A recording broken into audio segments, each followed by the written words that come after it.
mention the war. That's a very well-known catchphrase from the British comedy series Fawlty Towers.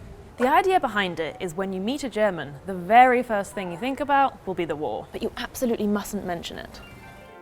So anyway, imagine my surprise when I was channel hopping on one of my first trips to Germany, and the war was everywhere. It felt like every day the television schedule was peppered with heavy Hitler documentaries and World War II films. That's how I came to appreciate for the first time that Germany as a whole doesn't ignore its dark past. But this wasn't always the case. For many years after the war, National Socialism was mostly a taboo topic among families. Parents and grandparents weren't asked uncomfortable questions about their involvement. Some films and books, like Günter Grass's The Tin Drum, began exploring the topic, but it was a spate of anti-Semitic vandalism in West Germany starting in 1959, which proved to be a wake-up call. A new focus was put on education, and by the time Germans of my generation were in school, the Holocaust and National Socialism were a firm feature on the curriculum. Many also began to ask questions about their own family's involvement. Of course, it's hard or even impossible to compare the atrocities of the Holocaust with any other event. But I, for one, heard very little about my own country's darkest chapters during history lessons or in public discussion. So for an outsider, it can be quite remarkable to see this painful history raked over so often and so publicly in Germany. An important motivation is fear of history repeating itself. Recent years have seen the re-entry of a far-right political party into parliament and several horrific murders by right-wing extremists. Permanent police presence at many of Germany's synagogues is reminder enough that the shadow of anti-Semitism remains. So, how relevant is Germany's history today, and how much responsibility do Germans still carry for it?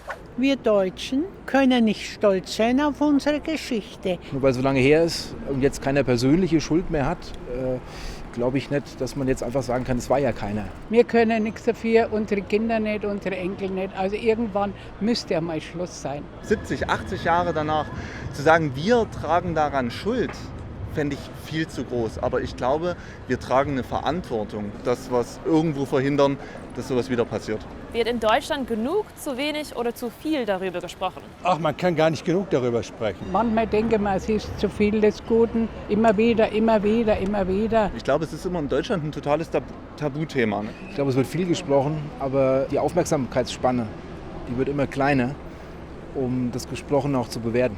Gerade wenn man von der Schule zum Beispiel nach Hause kam und sowas gelernt hat, hat man halt natürlich auch die Eltern gefragt oder die Großeltern. Die Eltern, die noch aus der Zeit kamen, die wollten sich in gewisser Weise, auch wenn sie nichts damit zu tun hatten, distanzieren. Was mich nur immer wieder erstaunt ist, dass diese Generation angeblich nicht davon wusste, was damals passiert ist. Haben Sie manchmal Angst, dass sowas wieder passieren könnte? Ja, durchaus, ja, habe ich. Also es kann jederzeit wieder passieren. Wir sind jetzt nicht weder klüger als die Menschen damals noch Gott sonst irgendwas. Nein. Keine Angst. Hier bei uns in Europa haben wir genug gelernt, der Erste und der Zweite Weltkrieg. Ich glaube nicht, dass das sowas kommt. Die Menschheit ist vernünftig geworden.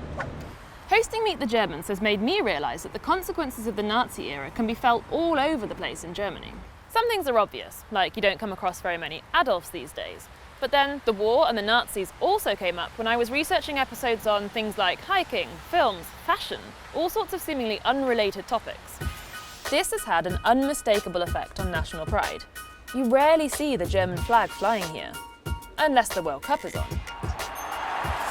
And there's no visible pride in the armed forces either. In fact, it seems the country's military is more often ridiculed than celebrated. That's not to say that most Germans are not proud of their country. Many are, but their patriotism is usually quiet and practical rather than loud and emotional. Germans are also among the most pro-EU Europeans. One of the organisation's founding purposes was, after all, to promote peace in Europe. Some reminders of the war are visible when walking around the streets too. Take this building, the Haus der Kunst or House of Art in Munich. It's a prominent example of Nazi architecture. So what do you do with something like this? Is it enough to take something tainted and do something good with it, or does it need to be removed? After years of discussion about various buildings like this one, the jury's still out. What about memorials to the victims of the Nazis? They can be found all over the place in Germany, often organised and financed by the local community. It wasn't until 2005 that the German government unveiled its first official memorial to Europe's murdered Jews. The haunting Holocaust Memorial in central Berlin has become one of the capital's most visited landmarks. 3 years later came the state's first memorial dedicated to homosexual victims, and in 2012 one for Roma and Sinti victims. One subtle yet striking part of the memorial culture in Germany are the Stolpersteine, or stumbling stones. These small brass squares are inscribed with the names of victims of the Nazi regime and set into the pavement outside their last known address. The project was started in the 90s by German artist Gunter Demnig, and today there are more than 75,000 stumbling stones across Germany and other countries. But even this is not without controversy. The city of Munich has actually banned the stones from being installed on public ground after some people, including a prominent Jewish community leader, argued that it was disrespectful to commemorate victims with something on the ground that you can walk over. The city has instead opted for wall plaques like this one. But I want to bring it back to where we started. Comedy. Hitler and the Nazis have been satirised many times over. British silent movie star Charlie Chaplin kicked things off way back in 1940 with The Great Dictator. In 2019, New Zealand director Taika Waititi confidently poked fun at the Führer in Jojo Rabbit. But what about in Germany? Could you, for example, write a book imagining Hitler waking up in modern-day Berlin? How he might react to Angela Merkel and multiculturalism? How he might rise to fame, but this time as a TV star? Well, that's exactly what German author Timur Vermes did. His 2012 book ist wieder da, or in English, Look Who's Back, topped the bestsellers lists in Germany and was later made into a film.